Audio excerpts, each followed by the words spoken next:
The Nokia 8 has arrived on my desk, the most recent flagship from Nokia. Mostly only available outside the USA, Amazon does sell a few stateside, and that's where I got mine.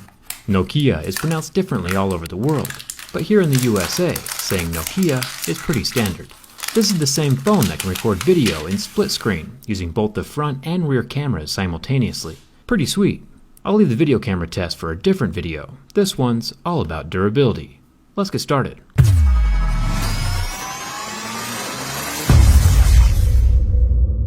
Nokia says this is their most powerful Android smartphone so far. Let's keep our fingers crossed that they stuck all that power in a durable body. This phone is using 6000 series aluminum, the same stuff Apple had to stop using because all their phones were bending. But we'll see how it holds up with Nokia behind the construction. Like always, we start scratching the front glass with my Mose picks. And with Gorilla Glass 5 in place over the IPS display, we get the flagship norm of scratching at a level 6, and a deeper scratch with a level 7. This means that keys and coins won't do any damage, but glass isn't invincible, so a screen protector is always a good idea. The home button is down at the bottom of the phone and holds its own against my razor blade. No damage or scratches are done to the surface of the button, so it'll last quite a long while. Sliding up at the top of the phone, we get the 13 megapixel front-facing camera, protected under that same Gorilla Glass 5 of the front screen, so no damage happening here.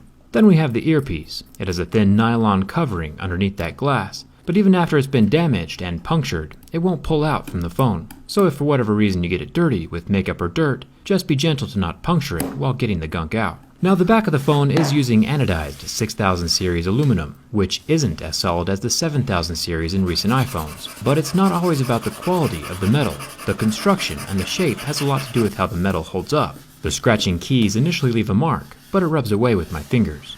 My razor blade, on the other hand, manages some real damage to the metal. This phone comes in 4 colors: polished blue, polished copper, tempered blue, and tempered steel. And while my particular phone isn't blue, I think I drew the Twitter bird logo pretty well. A little known fact is that the bird actually has a name, Larry. Kinda random, but now, with that random fact, you'll be really fun at parties. You're welcome.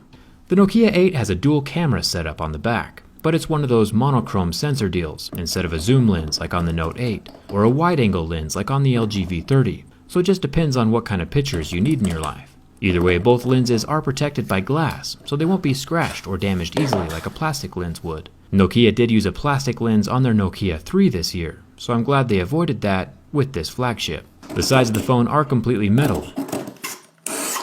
Up at the top though, next to the essential headphone jack, we get a plastic antenna band. And I am actually a really big fan of this design, because the plastic wraps around past the corners. Corners are most likely to impact the ground first during a drop, and it's nice to have a forgiving and absorbing material sitting there. The side buttons are made from metal, and then down at the bottom with the USB-C charging port, we have another string of plastic wrapping around each of the corners on the base.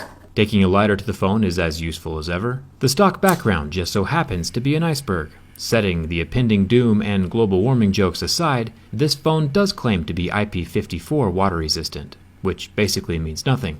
Light rain probably won't do damage to your phone, but any shallow puddle, sink, or toilet will kill your phone. The 1440p IPS display lasted 10 seconds under my flame. With an IPS LCD, the pixels come back to life after I remove the heat. Let's hope it's an allegory that the ice caps will do that in real life as we transition to more environmentally friendly energy sources. Double checking the Nokia logo on the back, the flame from this small lighter is not near hot enough to affect the aluminum, but the logo is embedded into the back shell, so with time, the reflective bits might fall out, just like we saw with some of the older Nexus phones. It's pretty tightly embedded though, so it's hard to say for sure.